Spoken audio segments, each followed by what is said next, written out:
a quick announcement. We're doing something kind of different here today, but we wanted to play with this and see how it works. So we're sharing like 3 different computers over WebEx, and we are recording the session, but I don't think it's going to pick up anything from the audience. It's mainly just going to pick up our slides and what we're talking about. So I wanted everybody to know that before we got started. But welcome to our session today. We're representatives of Kuali OLE, and the name of our talk today is From Startup to Software.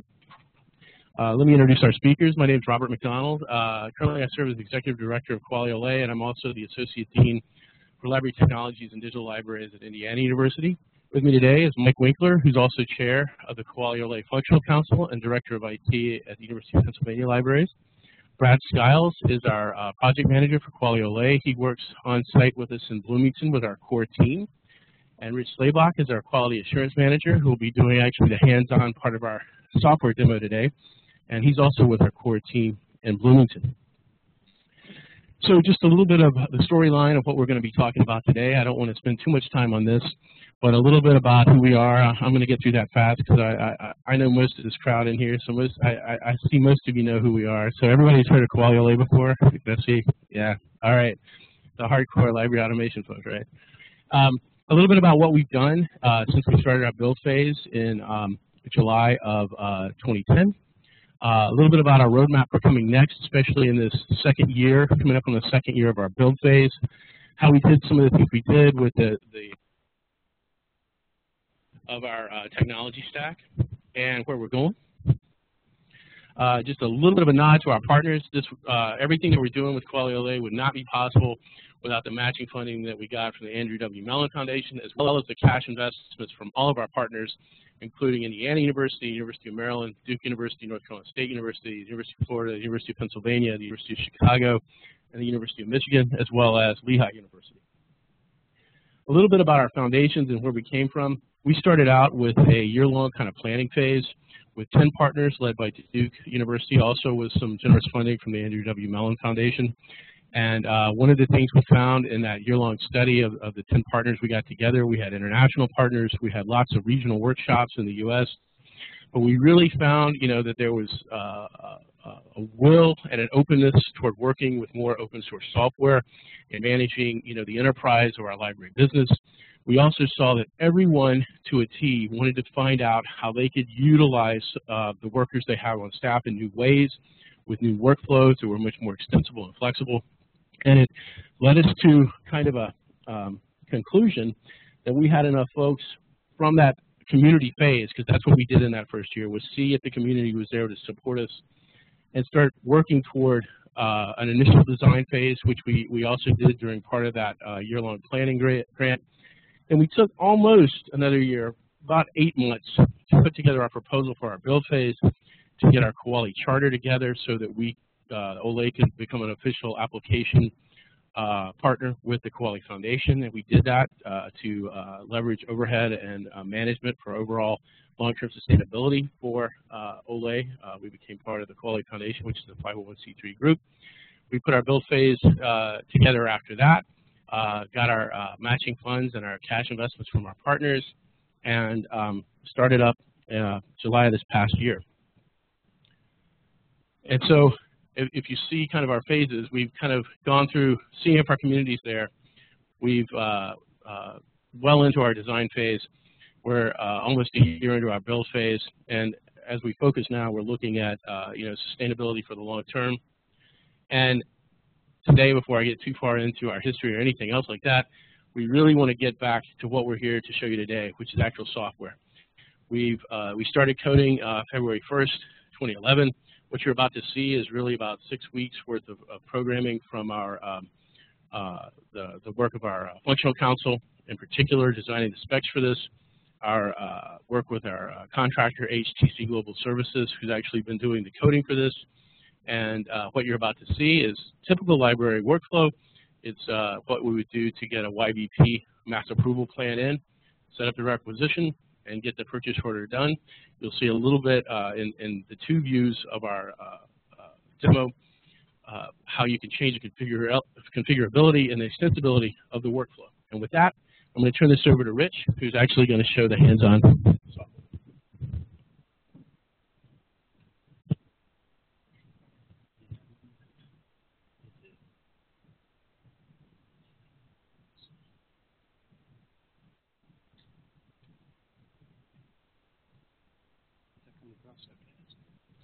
Okay, what? Oh yeah, microphone.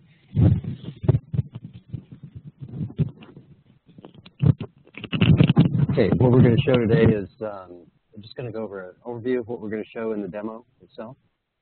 We're going to be getting in a MARC file from YBP into the library. We're going to take that MARC file and upload it into OLE. It's going to create a requisition eDoc in OLE. I'm going to push that through the workflow.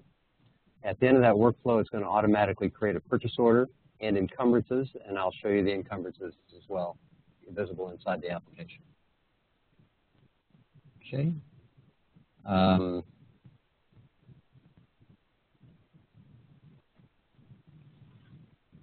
This is a typical MARC file. I'm going to open that up for you, see if you can see that.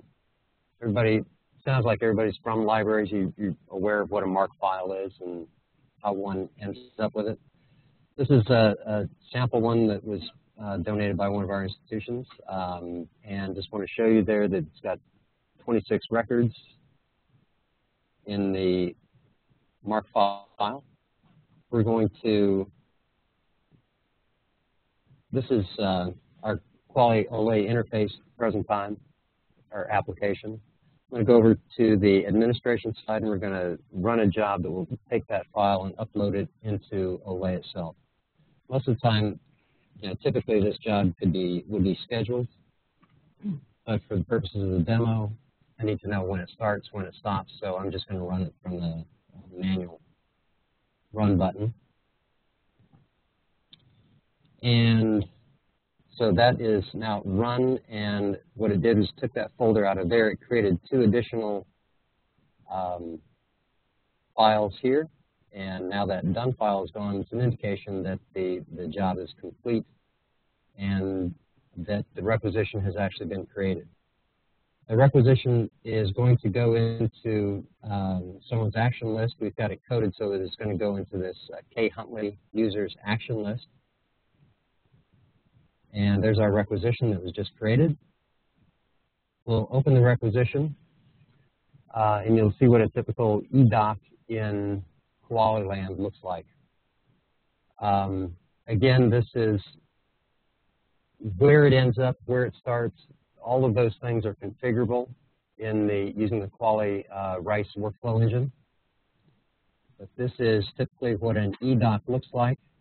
It's got a tabbed format structure, so that there can be a whole lot of information about a document captured in the system, but you only need to see one piece at a time by just clicking on the show and hide buttons. So here's it's information from in the MARC file indicated where it's going to be delivered. And here's the vendor information that we picked up from the MARC file as well. Here's the item tab. And you'll see that it's got, scroll down here to the bottom of this list, it's got 26 items in it. And each of those items was one of the items from the MARC file. We've added some bibliographic information to each one of the items, and that's the title and the author information. At the present time, that information is not being stored in our relational database, but it's being picked up, it's being referenced with a tag to some XML files that have been generated by the upload job. That's a temporary construct until we get our data store working, and then we're going to be having all that information actually in the data store, that we'll pick that up and display it here with the tag. Each item has accounting lines, and you'll notice here that you can have multiple accounting lines per item. It's a very simple demonstration. We just have one account that we're using for all of the items, and just one account for each of the items as well. Okay. I'm going to collapse all of this again. What we normally do here for what is required to move a requisition along is to first calculate it.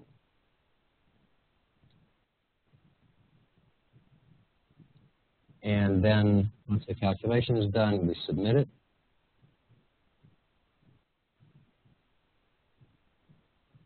And it shows that the document was submitted. And just to show you where that's going to go, next, there's a route log on the document, so it's now moved over to a Roberta Renfro.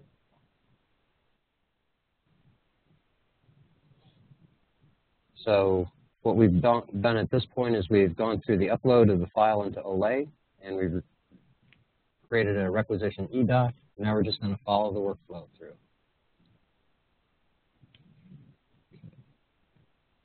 So I'm going to go ahead and close that requisition.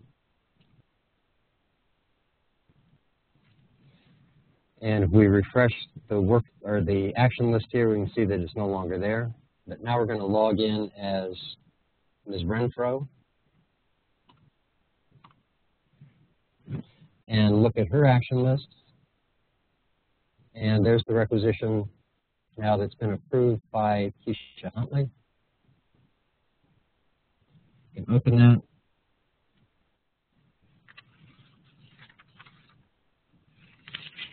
Again, any workflow that we're showing you here can be modified using the Kuali Rice engine to automate any of the steps, to have it go to different groups rather than, different people or even groups rather than a single person. There's also information here about, well, these are the buttons here about the options that Ms. Renfro has.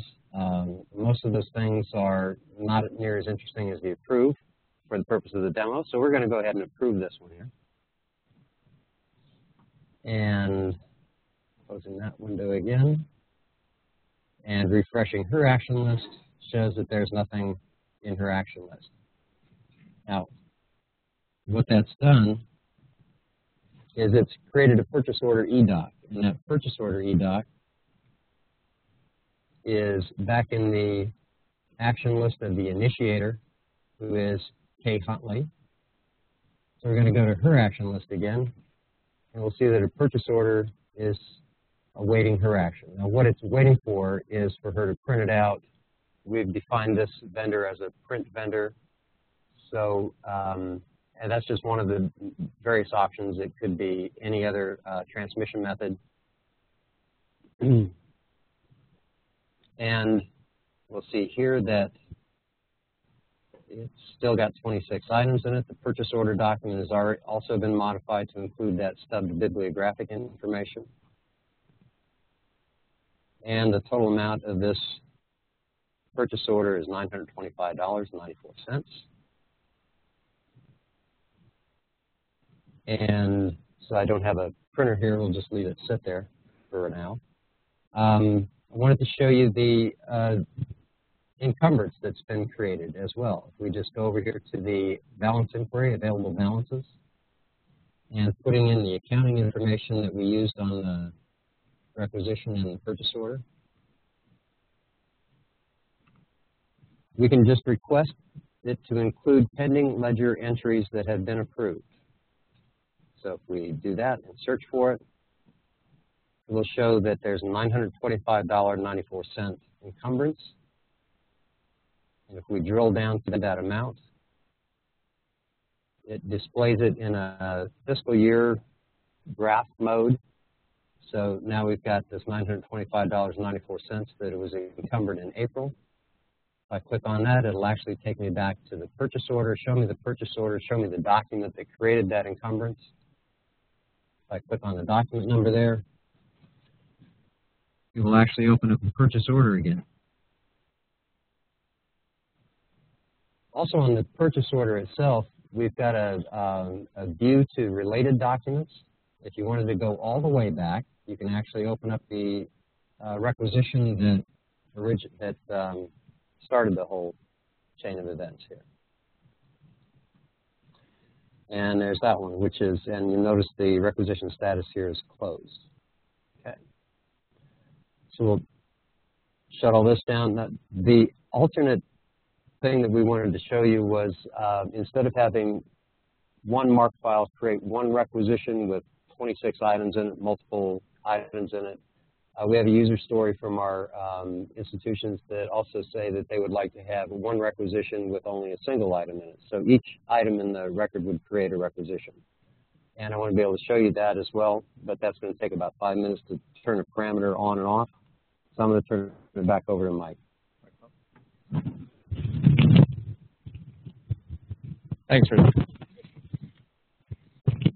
So that's moving pretty quickly. What I wanted to do while we sort of vamping here a little bit, but is give you a little idea of the progress to date that we've had. This is sort of our structure. What's missing from this is we do have the Kuali OLE board, which is primarily the directors of the libraries of our partnership, who are providing this overall vision for where we're going with the software. Functional council, somewhat self-explanatory, really is taking that vision of the software and beginning to think about, so how do we do that? What are the functional parameters? What's the approach of the software? How do we imagine workflow working in libraries? What are the kinds of integrations that we need? Technical council is all about the technology that we're trying to use, and particularly the integrations. There's a lot of integrations in library systems. You integrate with vendors, much in the way that we're demonstrating today. You integrate with bibliographic utilities. You also need to integrate with an increasing number of players out there on campus, your financial system on campus, your identity management system, maybe your learning management system as well. And increasingly, libraries are deploying discovery layers that you'll need to integrate it with as well. So Technical Council is giving us very good advice on what those local implementations look like and what are some of the things that we need to be watching out for. But they're also doing something really neat of they're developing a repository of data sets that we can come through the system. So this file that Rich is working with, for example, came from one of our partners. It's a real file. We didn't make it up. We have a core team. Really, their role is to provide persistence, continuity, a dedicated resource, people who are working full-time on Kuali OLE, who really bring that sort of consistency to our approach, are pushing through certain kinds of things that are difficult to do with volunteers, like quality assurance or business analysis, looking at our workflows and really making sense of it. We have a data architect on as well that's looking at the data models that are implied in all of this work that we're trying to do. And then HTC Global Services is our development partner, company that is very experienced with developing enterprise-level software and working with this kind of a framework. So they're providing us with the actual coding process that we're going through. So if you think of that just sort of as, that's the structure of our project. And if we go ahead, so that's there. And if you think about it, for a minute, none of those people actually can do anything until we get a little bit more specific. The functional council is really working at still a relatively high level. They're saying things like, well, we need to be able to buy books, and we need to be able to manage licenses, those sort of things, and getting into a bit of detail. But what we really need, and the thing that is exciting about the number of people that are involved in Kuali OLE, are the teams that we're drawing out of the partnership. We have 8 partners, as Robert noted earlier, and each partner is really looking into its professional core and finding people that can contribute to the project. So when we're looking at a workflow of ingesting records from a vendor that have been selected in a vendor system like the Govi system from YBP, we go and talk to the people who really know about that, who really can understand what those current workflows look like, what the pain points are, and can describe the essential elements of, when I do this, this is what I'm trying to accomplish. Now, currently in my current system, I have to do 16 steps to do that. It would be really great if you could eliminate a couple of them, but there's a couple that you really shouldn't try to eliminate. They're things that are critical to us. So we have a variety of teams that are drawn from the partnership that are really looking at all of that we have to do. 7 specification writing teams. We have a lot of specifications to write. Some technical analysis teams that are looking at fits with the KFS financial system, the Kuali financial system.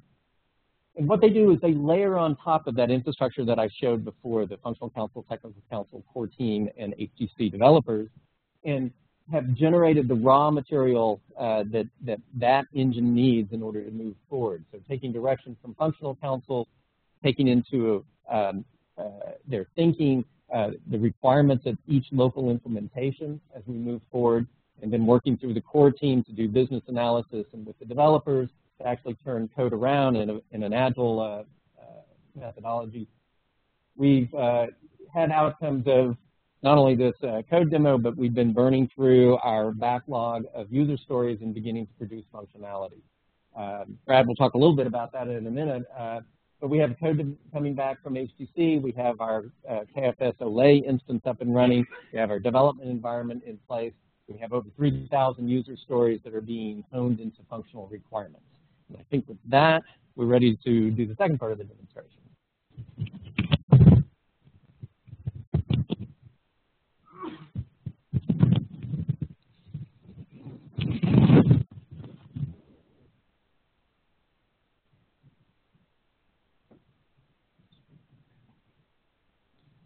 Okay, just wanted to show you that the only thing that I'm changing here, that I did change here, was change one parameter in a properties file from false to true, which makes things go down a different path in the ETL job and creates multiple requisitions rather than a single requisition.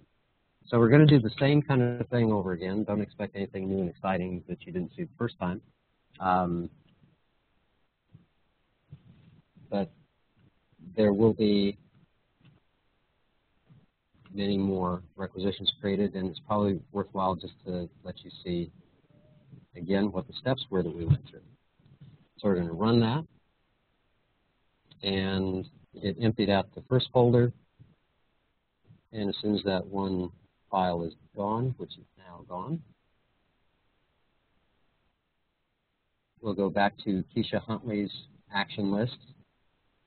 And in her action list now are 27 requisitions, or 27 items, one of them being the purchase order that was originally there, and then the 26 requisitions from the last upload job. So we're just going to pick one of those requisitions and push it through the workflow. Did quick, right? Okay.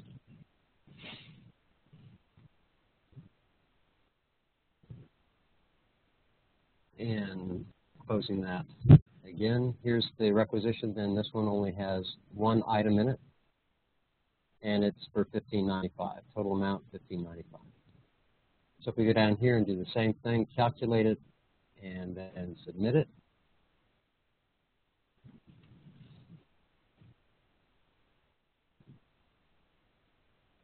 And we'll see that it is again in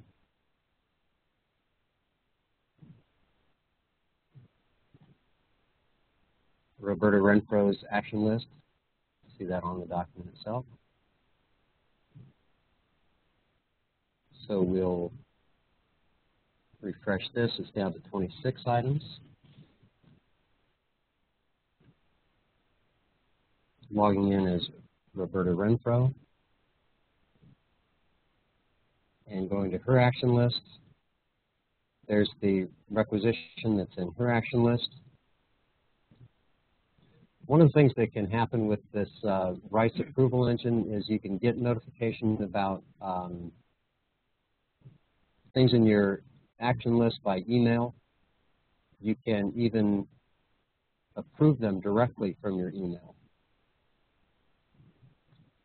Refreshing there, shows nothing is there. Log out again as Renfro, and we're back in automatically as Kay Huntley. Looking at her action list, we've now back to 27 items, and you'll note that two of them are purchase orders now, the one that was just created moments ago and the one that was originally there. Back over to look at the available balances and to show the encumbrances.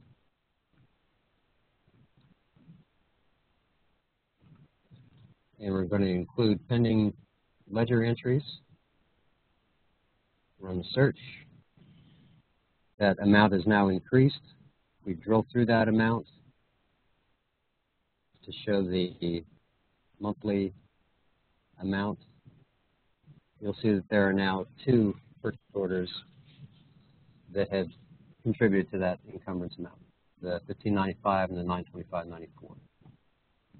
Okay? So what we've shown you here is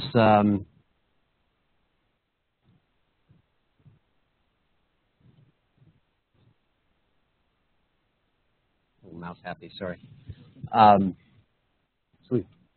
took in a vendor file into OLE, received by the library, uploaded it into the OLE application, which created a requisition eDoc, went through the workflow. At the end of the workflow, it created a purchase order eDoc and created an encumbrance.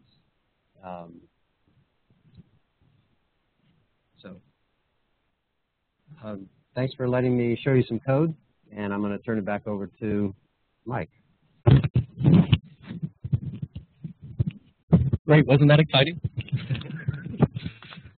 So a couple of things that, like takeaways here that we wanted to emphasize is, yeah, it wasn't all that exciting. I mean, this is a solved problem. We all have systems that can already do what we just did, but it's a critical workflow. I mean, you really need to be able to do this. I mean, if you can't do this, you're going to have all kinds of materials that you can't acquire, or you're going to have to hire people to push through this kind of processes. So what we're looking at here is several things that are important. One is the use of the Kuali technology stack in doing useful library business. So a lot of what you saw was being orchestrated by Kuali Rice in terms of workflow, and then we're using Kuali Financials to provide financial infrastructure for libraries really beyond much of what you've had before. I mean, there are budgeting modules there are what-if scenarios that you can run.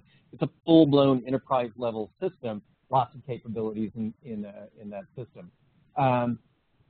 You've seen an integration or the beginnings of an integration toolkit that we're building using ETL tools because there's lots of integration points that we're going to need. And this way we can sort of define what we are going to ingest into Kuali OLE that is most appropriate for the kinds of tools that we're using within the system, and we can just transform those known deliverables from vendors or other utilities that are out there. But really, I think the most exciting thing for us is that it is real now, is we are seeing code. And to emphasize something that was said earlier, we laid down our first line of code on February 1. About 6 weeks later, we froze the code for this demonstration. There's lots of technology that is accelerating our ability to develop something that in and of itself wasn't particularly exciting, but I hope that you can see that it is the basis of what we're going to be doing and delivering over the next 15 months. So just a little bit about our roadmap. The next 15 months is where are we going? And sort of over here on the left-hand side, I mean, there's lots of code to develop. There's lots of functionality that we need to roll out, and there'll be more resolution in this roadmap as we go forward, but really picking some dates and trying to start thinking about target deliverables for those dates so that people will understand what they can expect from us, what kind of ultimate game that we're playing here. Note down at the bottom is July 2012. That is our target for version 1 release. We're on track for that still, but there's lots to do in between here and there. This middle column here, though, is more about, we've already started thinking about there's a set of services that you need in order to roll out this system. It's not just about getting the code right or the functionality right. It's about going back to your community and giving them confidence that as we begin rolling out this code, it's going to work, and that there's people at the other end of the phone that they can call for support and assistance. So this fall at Kuali Days, if you're interested in Kuali OLE, we'll be running an implementers track. November the 14th to the 16th. I got to get better at that, don't I? We hope to have a test drive version available at that point. We don't know whether it would be on, let's say, a USB key, but perhaps up in our Amazon Cloud instance, where you could kind of get in and kick the tires around, see how it deals with data, maybe even deal with some of your own data through the system.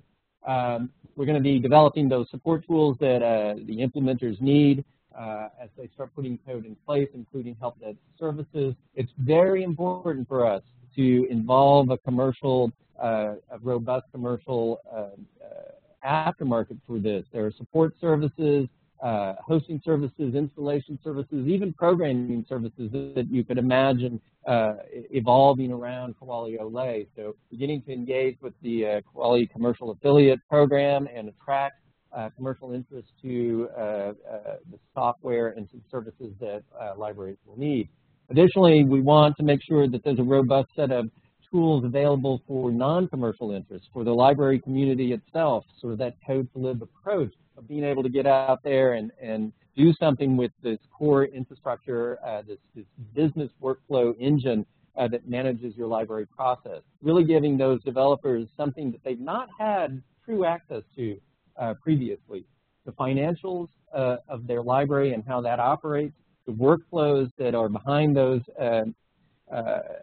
processes, the business logic that goes into how libraries work. It's not just bibliographic information, but a variety of other things that are important. And then finally, as we get down to July 12th, to have some kind of a developer community event and begin releasing our roadmap for subsequent versions as we go forward. So with that, I'm going to turn it over to Brad. Thank you, Mike. I'm just going to append a little bit to what Mike said while I'm putting this on. As Mike mentioned, the demonstration you saw was essentially put together in 6 weeks, and I've been very impressed with the workflow engine. It's the workflow engine we use in production at Indiana University, and this year we predict at IU that we will have 2 million workflow transactions take place through that workflow engine. Some days I think I approve most of those. Prior to coming to Kuali, I spent much of my previous 7 years on an SAP implementation, and I wanted to come to Kuali because I wanted to work on a project that people were really excited about. And I've not been disappointed with OLE.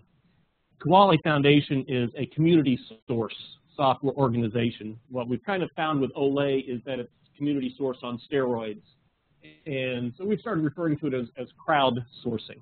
And what I would like to quickly do here is share with you how we're using an Agile project management approach to harness the expertise and enthusiasm and experience of this crowd of library expertise. If you've worked on software development projects before, you're probably aware of the dangers of an IT-driven project. I think we've successfully avoided that here. So in terms of who's driving the bus, Mike referenced a couple of the councils that we have, the OLE Functional Council and the OLE Technical Council, that are populated by functional and technical experts from our partner institutions. The OLE Functional Council is driving the bus, and Mike is the chairman of that council. The Functional Council is the product owner for OLE. They are making the decisions and driving our direction. The Technical Council gets together on a weekly basis to provide us with technical expertise, with guidance, with answering questions. There are a few projects or tasks that they're working on right now to assist the project with making the right technical decisions. And then there in the middle, we have a plethora of library subject matter experts. Out of these groups, we have a whole collection of working teams. For instance, right now there are 7 working teams involved documenting, creating functional specifications that will eventually go off to the developers. We never want to have developers with nothing to do. An idle developer is not a good thing. You can see a whole collection of those work teams. Now, supporting those work teams is our core team. It's a fairly small, a quite small group of individuals that are providing some guidance, some facilitation, and then taking those functional specifications to hand off to our partner, the HTC Global Services. The vast majority of the people, the vast majority of the decision-making is all there on the left side. Those are the library functional experts and the technical experts. They're the ones driving the process, not the smaller groups off to the right.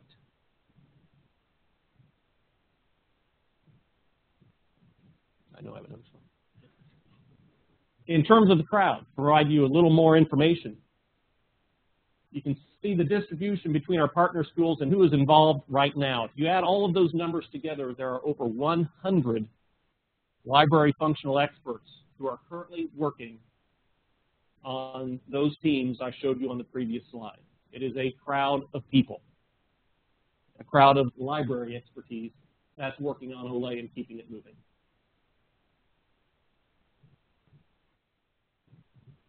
For our Agile approach and how we're going to use and take advantage of all that expertise, I want to tell you what we're not doing.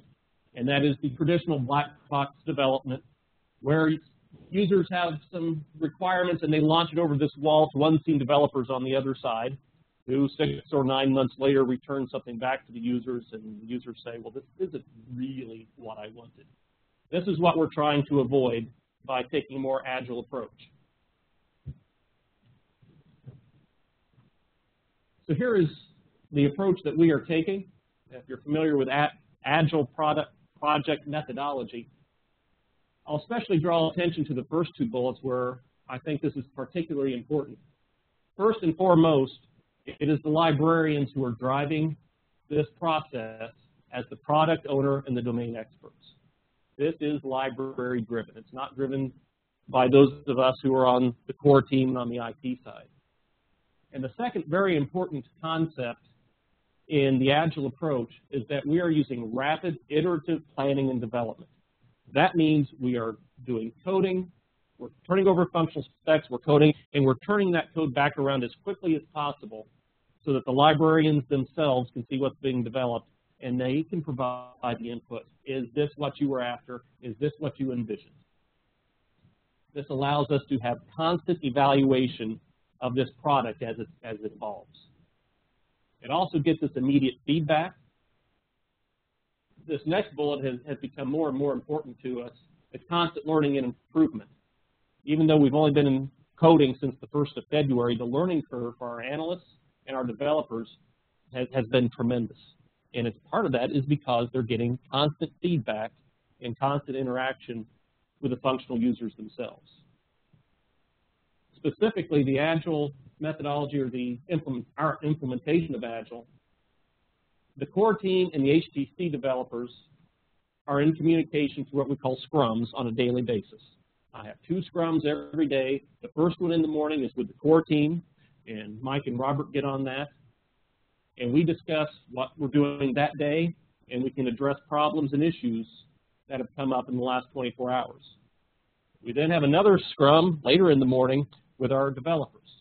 So very quickly we can talk with them about what they're working on, what issues they're having, and we're already finding that we're getting very quick feedback. We're learning about challenges and issues quickly that can go right back to the core team and to the functional users.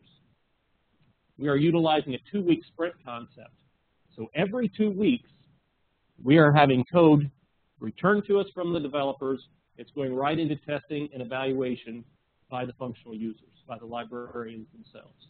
We're going to keep this turning very quickly so the librarians themselves are determining if we're on the right track with the code that we're developing. That was quick and dirty. If you have more questions about the project methodology, I'll be around. Otherwise, I'm going to turn this over to Robert.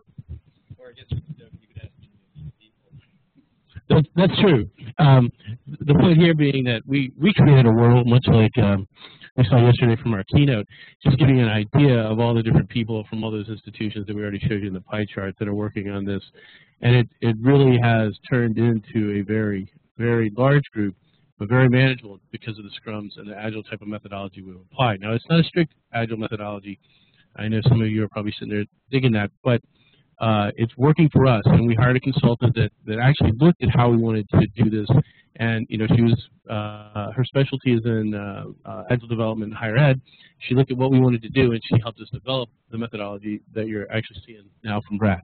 But we wanted to give thanks to all of our folks who've been working so hard around this, especially in the last 2 months with what we've been doing with specification writing. And most of that has all been enabled both through WebEx, and now that Skype has multi-person video conferencing available to us, we set up a business account through Skype to do that, which is really great because then we can assign who can initiate a multi-person video conference that way. That's been really helpful to us. And we've been able to get most of you together that way. And when we haven't, we've held regional types of scrums with the user story folks. And that's been really nice because we've got a whole contingent there in the Southeast that can easily get together. We've got a whole other contingent that can get together in Chicago pretty easily, and that's what we've been doing, when we feel like, okay, we need a whole day to come back on this and make sure we nail these. And so we've done that going on 3 times now. We've got another one coming up in Chicago pretty soon. So just a little bit now about looking ahead and the road ahead. I love this, kind of pathway, this never-ending type of machine room scenario, right? Well, everything we show you today is about workflow, and I don't even have to say workflow, but why are we iterating that? It's because as we move toward, 2015, 2018 kind of time frame, in addition to what we've shown you with, purchase orders around typical types of media, like books, like other, physical media, we're going to be moving toward much more born digital, multi-digital copies, especially towards licensing management and some sort of logic around that. One of the key pieces that they're working on now to build in RISE is some kind of a rules management system. And I think that could, have lots of applied applications with how we manage library business moving forward. And I think that's something we need to be keeping in the back of our minds, because it's that automated kind of rules management that will help us. And in fact, in talking to some of our partners and seeing how they do things at scale, we had a nice visit with FCLA in Gainesville, talking to them about their Mango app and how they're doing some rules implementation in there for their new Borrow Direct program across their state university system campuses. It's that kind of thing we see that can help us automate more and more using the RISE middleware and the pieces that we've written with OLE and the pieces we're using from finance. The other piece is, making sure we have that 10-year time frame. That's what we're aiming for in our operational existence, because that's the type of investment that's being, put into OLE from our partners.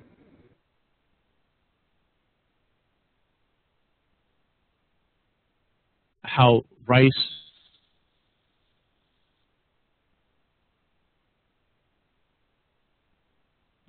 you're working with one of the groups like I am in the CIC, looking at some kind of shared print type of initiative, storing that print in one place and then being able to pull it back out in an automated way. That what we saw today in that typical type of workflow with that action list, that could be easily bridged with something like the software systems that we use currently with the offsite storage and compact storage kind of things. It could sit easily there in the communications infrastructure of RISE. And in fact, we think that if we did do something like that, it would probably be using something that is new to RISE called rapid application development to do that kind of a tie-in. We're also interested in that because that allows us to, say, run it from one site. We could use the existing RISE infrastructure at a place like IU just to route those types of transactions back and forth, and then, the only thing you have to figure out there is your actual logistics, transportation of getting the material moved back and forth, or maybe you just move it once and leave it where it ends up until it gets requested again, that kind of thing. We're interested in opportunities for structured and open link data services, and by that I mean, there's a good analogy that I put forward on this. Currently within Kuali Finance, there's a company that offers integrated catalog purchasing. So they take all the catalogs from Apple, from Dell, from everybody. They keep all of the invoice and contacts up to date. You just buy a data feed from them to do that. And so there's a handoff that happens between Kuali Finance, Kuali RISE, and going to do that purchase ordering. What if we could do that with a electronic resources type of knowledge base that's already offered in some kind of a services API, right? It's the same thing. We're just paying for the structured data, and then we're using our own workflow that we can customize based on our local context for the workers we have on hand, for how we want to do our business model, whether we're the largest library of some sort or whether we're operating on a shoestring budget. And ideally you get more automation out of this. And by that, and looking at those types of vendors, we really want to talk to them more about how they can become Kuali commercial affiliates. We have one commercial affiliate right now, HTC. They joined as a commercial affiliate when they got the contract to work on OLE with us. And they really see the long-term business strategy there, because not only are they involved with other types of industries that use workflows like these, like insurance, like publishing, they have a whole ERP system they've deployed in India, and they've been working with, guess what, Kuali RISE at Michigan State University to work with the ERP system there. So we're interested in that for structured data. We're interested in that for commercial affiliates that might be interested in infrastructure as a service types of services for consortia, because we know scaling at that level with that type of transactional level, that's what people will be interested in. And we're also interested in groups that would be willing to support and implementation services, much like RSmart, the company RSmart has built around doing that already for pieces of Kuali software as well as for Sakai. And we're also very interested in how this whole stack can be virtualized, and that's how we see, it being able to scale up and down. Because if we can get a virtualized instance of this that can work for the smallest library, that can then be scaled up using virtualization techniques to support the largest library. So these are, some of our long-range things that are out on the horizon for us. But one of the things we wanted to do here today is we've got enough time to really get feedback from this group, not only about the software demo that you saw today, but about the long-range types of things we see on our horizon, and where you see your library fitting into this, from that type of flexible workflow, working with structured data services from a service-oriented architecture kind of approach. Yeah.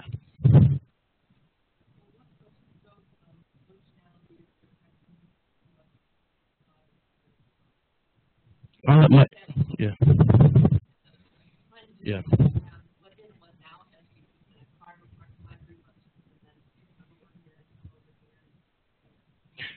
Well, the short answer to that is by 2012, we wanted to hit a point where you could get the basic services that you get in a current ILS system.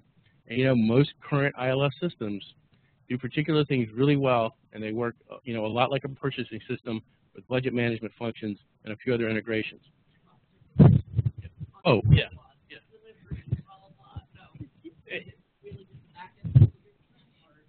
It includes all of the things that you just mentioned. So description is there, delivery is there, the relationships between materials or virtual proxies for them and users, that's there. And then a policy layer where you can sort of customize what your local institution cares about with those resources. So those are the targets that we have for that initial rollout. You'll interact with our friends. Yes, we will. What is out, to answer that question, though, is and it gets sort of at your comment, is resource sharing at that level currently is not part of our roadmap.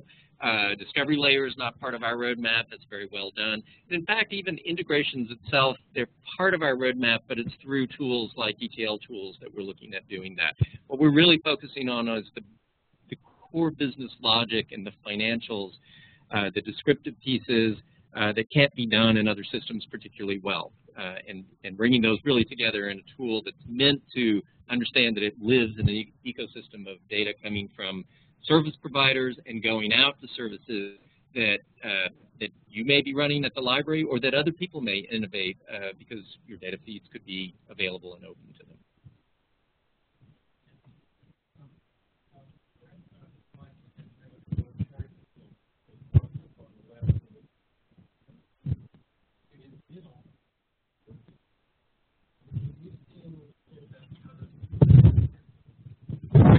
Sure.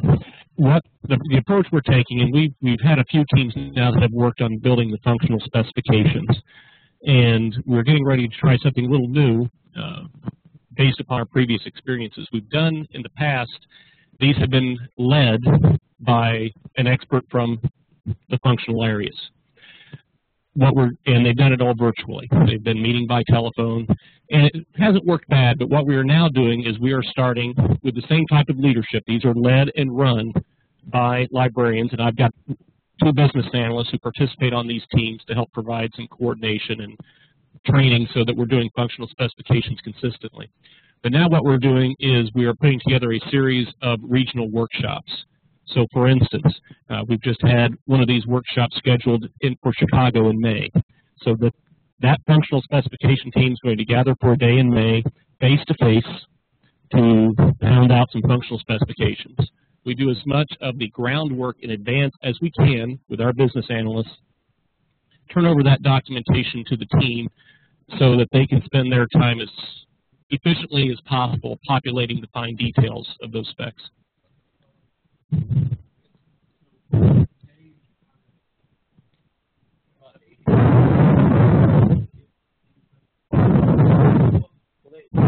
meet virtually all the time. The whole idea is to give them enough time in their day to knock this out in the time frame. Additionally, in terms of do they ever meet again, they form the core of the acceptance testing that comes back. So Rich is responsible for QA, and there's a series of tests that he'll be applying to all of the code that comes back to make sure it's working code and that sort of stuff. But it's really those functional experts who will look at it, use it, sort of live with it for a little while and say, yes, this is doing what we thought it would be doing, or this works the way we thought it would be working, or finding areas that we weren't specific enough or use cases that we hadn't thought about. And in the OLE Foundation kind of speak, these groups are the subject matter expert team. We've had some fun with this. We named them after old libraries. We're excited. But, you know, that if you look at any other application stack in OLE Foundation, that's the same kind of model that they've been working from. As they need to get more granular in a functional area, they pull the people who are much more hands-on to get that spec. And as a community builder, that's been a really interesting experiment too. I mean, we've emphasized a couple of times in the presentations that we have over 100 people involved at our institutions, and that really, when you think about implementation, 15 months from now, as we begin moving in that, not only will these people have a good understanding of the software, they'll have played, critical roles, pivotal roles in determining what it does and in accepting that it does what they thought it needed to be able to do. So we hope that that eases some of that year-long transition pain that lots of libraries go through when they change systems.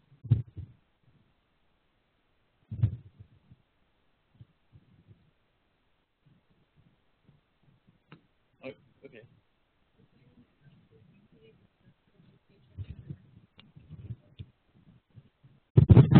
Well, I think there's enough interest there in our partners that something like that will be done with that workflow. And guess what? There's a whole messaging service that could be used for that in RISE, right?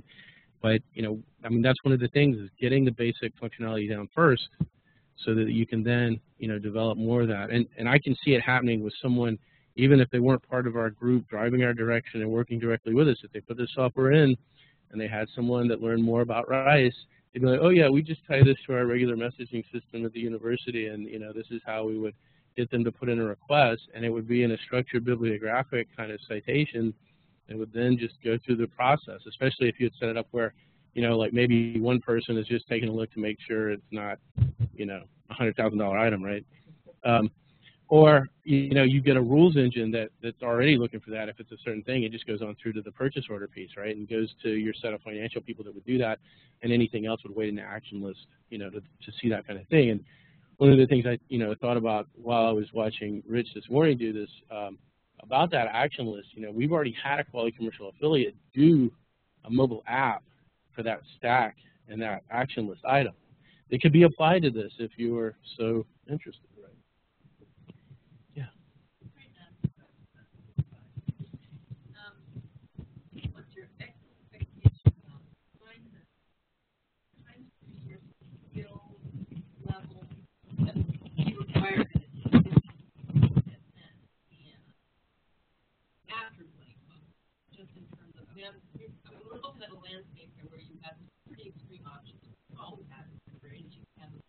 You can have to grow it yourself. You have a couple of options somewhere in the middle. And I'm just trying to understand where this fits along that spectrum in a typical. I mean, I know the answer is it depends. But in your two cases, what are as demand for our attention broadens, different kinds of things, there's information, all these other things. This feels like one particular space should be shrinking in the amount of energy it takes. And this feels like it's not shrinking, it's growing. So tell me I'm wrong. Well, you're right in terms of looking at resources. When we were doing the build, kind of component and spent the 8 months on that, that's what everybody who was, investing had to kind of ask themselves. And we all asked ourselves that and got different kinds of answers. Like, the key to this would be having someone who is a developer, who can work with Java.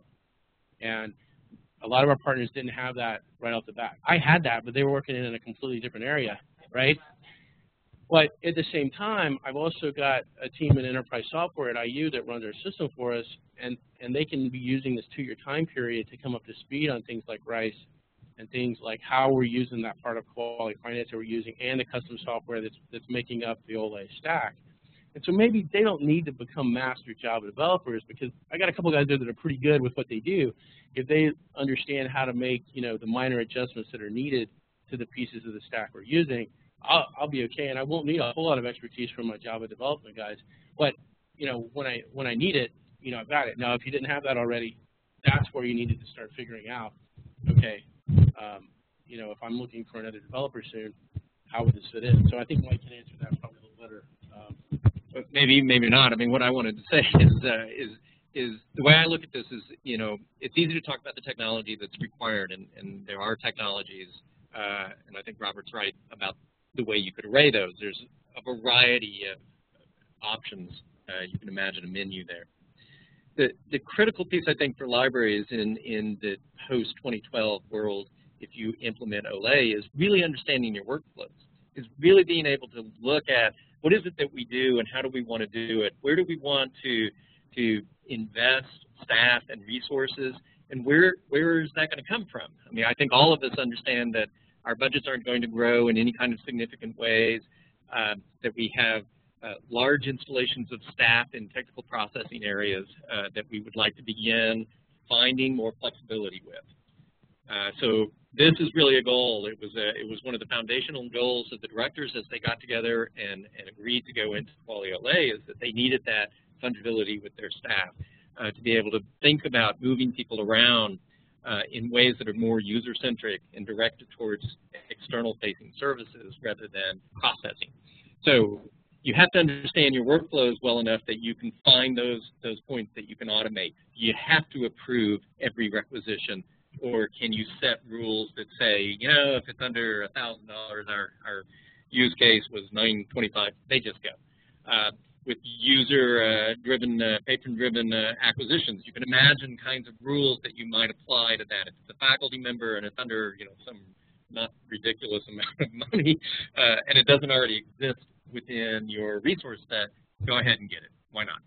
We're probably going to do those kinds of things anyway. So really beginning to look at what is it that you do now, what are those workflows, and how do you want to change them, and how can a tool like this really help you start looking at those kinds of things? Will there be some Java people around who know how to set Spring configurations and things like that? Yeah, you're going to need those kinds of people. But are they in the critical path? Not so much. They can kind of be marshaled at the time that you're trying to make changes in your workflow. And I was just going to say, yeah, if you really had taken a hard look at that workflow and what you need to support it, you know, you may not ever need a Java developer. You might need just full-time cash for a quality commercial affiliate to make a few minor things for you that will enable that workflow optimally. And then, you know, you're running software that will run a very long time with no major overhauls. Well, on that, I mean, the workflow that you showed was interesting. I mean, I was fine with it. But, I mean, that's one of, what, 5,200 workflows? There's a lot of workflows, yeah. Yeah, I mean, you saw 3,000 user stories, right? Yeah. Right. Yeah. I don't know that there are 3,000 workflows, but there's a good number of them. Well, we asked a bunch of them, and there were 3,000. So we are deduping those and really trying to understand how to generalize them too, because there are layers in this system where some things that appear to the user to be quite different are only different at the edge, and is a configuration setting or you know, a deployment of a slightly different module or something like that.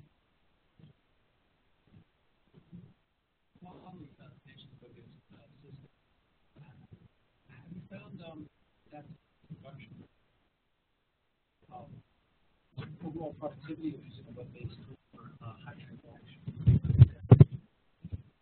Yeah, we do use it, a big portion of it at IU, and I'll just give you I don't know any statistics on it, but having used it on a, you know, at least a weekly basis, I personally have not encountered performance issues with it. And like I said, we are hitting 2 million workflow-based transactions this year.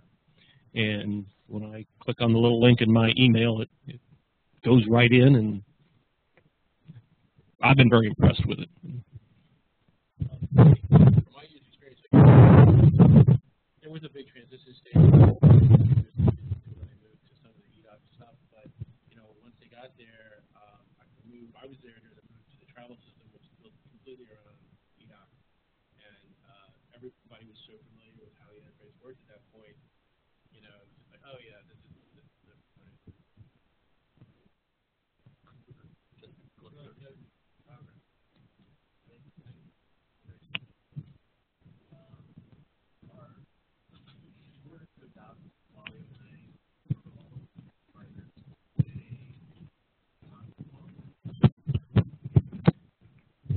They do not need to adopt Kuali Financials to use Kuali OLE.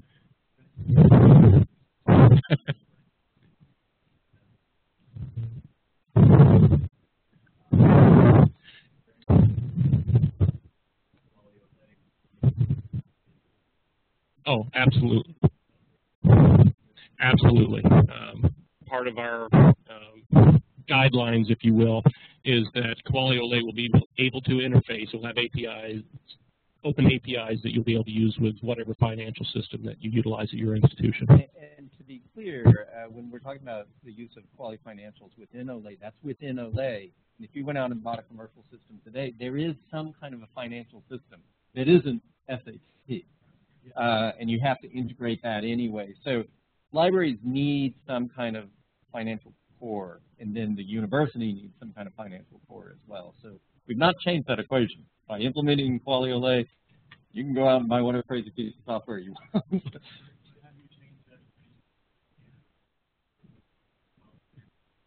We're actually talking about that. I think in the short term, at IU, and this is my IU hat on for the slide, right? I think to start with, it would probably be more the bundle version of financials and OLE. Longer term, we would like, we're going to right away with our implementation, going to be using one Rice installation. We're not going to run our own, right? That'll flow through the one that's really scaled up and take anything from it. And the sooner we can get to a version of probably more integration, more we will. But with Rice, we're going to be able to do, so much more. I mean, we've automated all this. Everything we do at Cersei automatically passes over to the rest of the IU thing. And, it's going to be so much easier to do this utilizing the Rice framework than it was for what we do now, which is just, old kind of junk, right? But it has to go through, it has to, go on a daily basis. And so that's the exciting thing about Rice. You've got people using it already, things like PeopleSoft, things like Oracle ERP. So there's a map out there if you want to put the effort in to integration. If you don't, we know we need some kind of, service structure. If we don't, somebody's just going to take and put in like they're doing it right now. Because we know it's got to scale from that. Our partners fit that level. Some want to do some direct integration, say with something like Banner. That's in some of our partners. Others just want to some others that they can get it and make sure all their financials stay on track for the main system.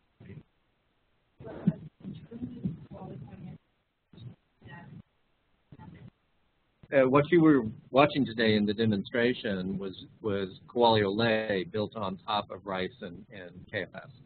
So you were looking at things that KFS provides.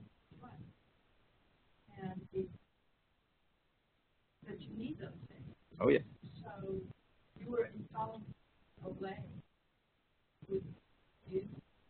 Yeah, it's probably more accurate to say that Kuali Financials is the underlying engine that's powering our financial related processes. It is not the full Kuali financial system.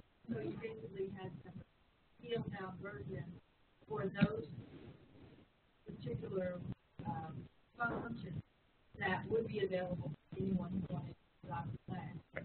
But if they want to move that information out of OLE and into the campus ERP, then they would have to make that. Work that's largely done. We also are imagining use cases increasingly where you're not necessarily moving it to your enterprise financial system, but consortial kinds of systems are becoming more important. So it's hard to know exactly what that target is. We wanted to leave our options open there. And with our partners, it runs the gamut. I mean, there's some kind of integration that they're going to do with almost every ERP finance thing out there, and then there's some that we just want the data dump like we get except now we'll have a way to do that in a nice, kind of restful way. If I could use an analysis, it may not be like that, but I know there are ILSs that work and but you can just kind of store runtime, finish the work that's necessary. You don't have to do all the work. So what you're doing is you have a little use of KFS for this purpose, for this one application. You're not getting the whole. Well, KFS, like lots of enterprise level software, actually is there's a core to it, and then there's modules that you add in. So we're not, at this point, who knows what we might find, but at this point we're not adding in the travel module, we're not adding in the endowments module, those sort of things. So I like that. Because they run their own, they want to take advantage of that, right? If they run it in the library, but we're not turning all those on in the install we're giving you. Right. So your analogy holds, I think. Yeah. I think a lot of places don't want to take advantage of the way they can view their finances. I mean, you saw that dig through and how the encumbrances worked, right? Instead of having to pick through multiple systems to get that, all of a sudden you've got that. Or, I mean, typically what you would do is you would go to your IT department and ask them to write a report to show you that drill down like that. And now you can just go and do it. Operational costs that they found out. Right, and it was subtle, but it was subtle, but also on that screen was an export out to spreadsheet, so people could get snapshots, that sort of stuff. We haven't done much investigation of the budget piece, but the scenario what if kind of stuff I think is really interesting to think about. My budget's going to go up by 2.5%, 2%, those kind of things. What are the kinds of impacts that might have? Very interesting piece that libraries have a hard time doing right now. We're over time. Are we? Well, before we go, I just wanted to point you to our website. We have tons more information there about what we're doing. If you're on Twitter, please follow us at Kuali OLE. We'd like to have more folks take it in what we're doing, on a Twitter by Twitter basis. Tweet by tweet. Thanks for your time. Thank you.